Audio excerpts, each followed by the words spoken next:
Hey y'all, so God just gave me this revelation, so I really honestly feel like I needed to share it with y'all. Okay, I have not looked at anything that has to do with the timeline of Christ or anything like that. Since I was in school, I'm not even gonna lie, history was one of my favorite classes. I passed history with an A+.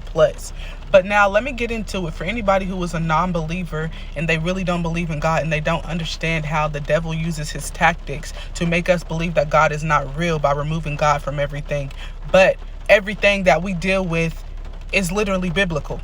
Everything all the way down to the way that we age ourselves. So let's get into it. I know you've heard of BC and AD, right?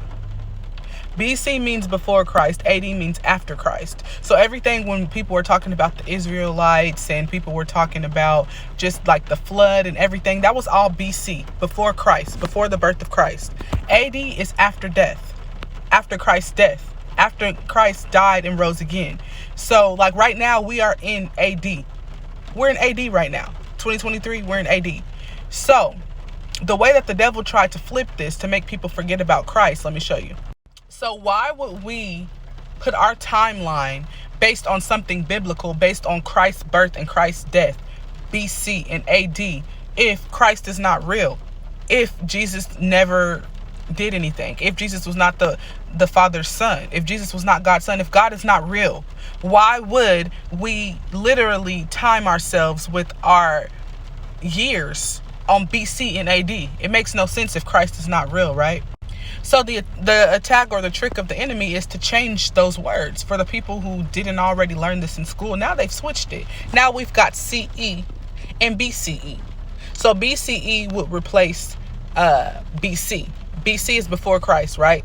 BCE is before Common Era. Now CE will be Common Era. So right now we're technically in 2023, which is the Common Era. But initially it would have been after death, or Anno Domini. I don't know how to say that, but anyways, that's just a translation of after death. Why would they even need to go so far as to change it and take Christ's name out of it if God was not real to begin with? That is the devil trying to trick us into thinking that God is not real, that God is not in literally everything that we do. Also, when I was a child, when we would do the Pledge of Allegiance, we pledge allegiance to the flag of the United States of America and to the republic in which it stands, one nation under God, indivisible, with liberty and justice for all. They don't say under God anymore. They took God out of everything so that we could be tricked into believing that God is not real.